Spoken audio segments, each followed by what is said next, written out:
Hello everyone and welcome back to the FuXion Connect training. Now we're going to talk about events and the functions within the events button right here down to the lower left. So let's get started. When you first come into events, it's going to default to this type of view where you have a calendar and the events that are going on for this day. In addition, you can see that the small dots indicate that there's events on those days. So if I tap on the 23rd, you can see I have an event. If I tap on the 29th, you can see I have an event. In addition, you can go up here and change it from month view to list view. And you can look at events in that manner. And that's a good view for the reasons that I'm going to tell you about here shortly. So that's how you do that.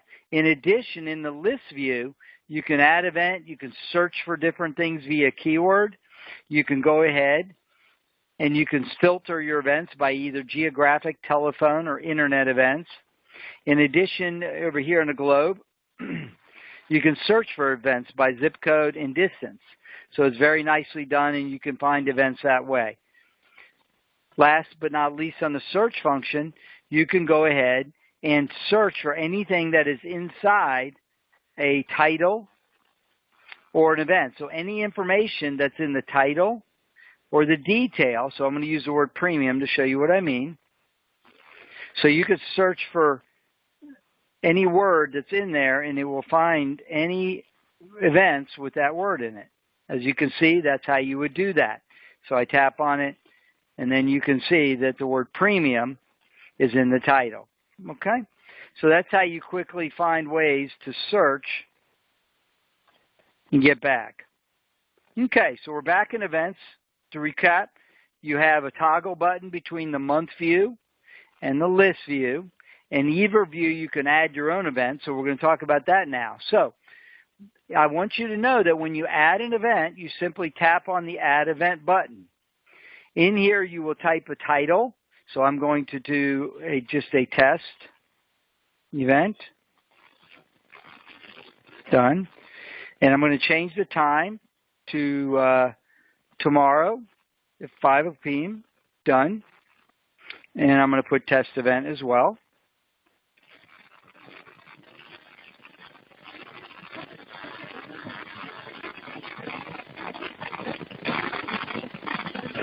Done. And I'm going to go ahead and type. Now the types of events are quick event, and that's just designed for you and one person who might be meeting at the local coffee shop or someone's house, but it's just between you and one person where you don't have to use this and you don't really want anybody to see it. But I'm going to make this a home meeting to where I want to go ahead and have that at my house.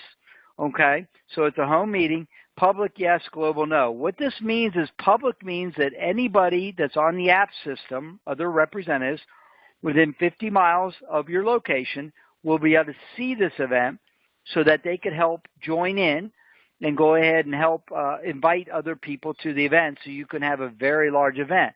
So you can both be inviting to the event, or you could have 10 representatives inviting to one event to make sure it's a very big home meeting. Global is used when everybody in the app system needs to see it.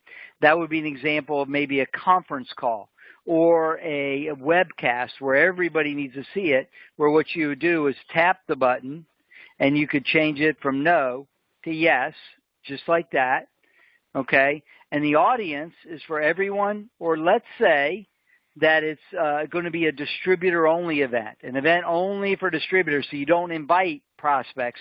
You could change it from everyone to distributor only, but I'm going to keep on everyone and leave it there. Then you just type in an address very easily, and you can always do this for your own grand opening event that you use when you first join the business. And you hit the next button. You see how easy this is. And it already knows the state, but I'm going to go ahead and put it in there.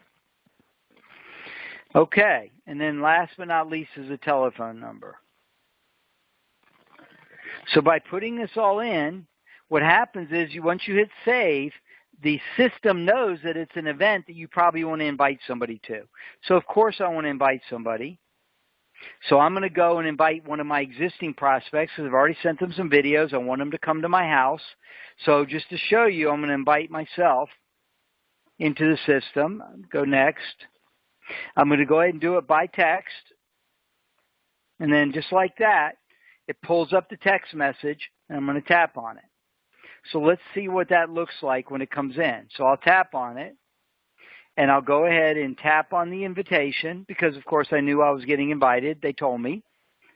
And what it's going to do is give you the information about the event. And, of course, if it wasn't just a test event, we'd have lots of information about it.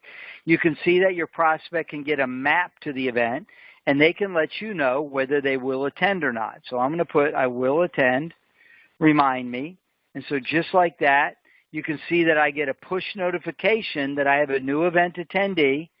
The prospect is reminded that they're attending, and they'll receive a reminder alert for this, and they'll receive those reminders via email if it's in the system, and they'll receive that reminder 1 day, 1 hour, and 15 minutes prior to the event to make sure they don't forget and to make sure they get a link for a map right off their smartphone to come to the event. Okay, so that's how that all works. Let's go back to home. Let's go back into the app. And you see how I got my push message that I have a new event attendee. It's excellent. I like it. I'm going to close that out. And what you see now is that any event that you put in the system for you are going to be in red. Other people are in black. So if I tap on my red event, it's going to show my event as is. But here's what's kind of nice. I've got my invitations down. It shows I've sent out an invitation. Okay? And then you can go ahead and scroll others. Now, if you want to invite somebody else to one of the other events, for instance, let's say I like this event. And I look at this event, and I go, yeah, I know somebody that lives there in Venezuela, and I want to invite somebody to this event. All you got to do is hit invite. Go to existing prospects. I'll select myself again. Next, I'll send it via text. There we go.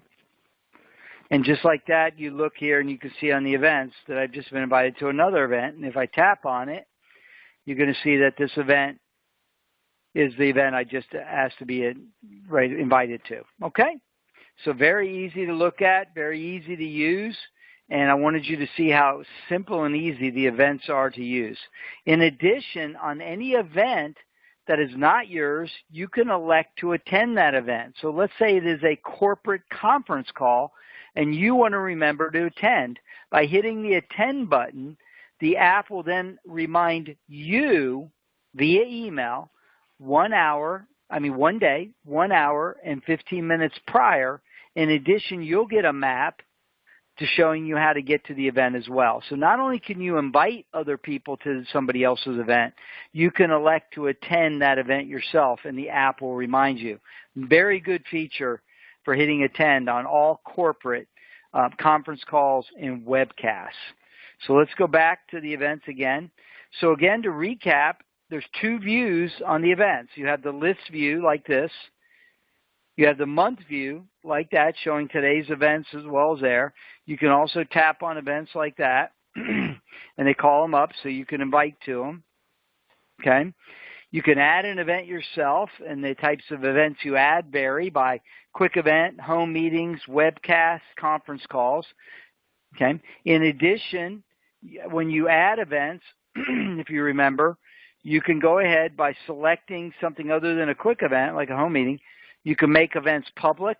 People see it within 50 miles. Global, people see it everywhere. You can restrict the audience to prospects or to reps only. So I just wanted you to know that. And, of course, you can type them in. So that's how the event system works. I wanted you to have that information. Next, we're going to talk about a number of other other functions, such as the office button we have here and how to enroll people. Thank you, and we'll get started on that shortly.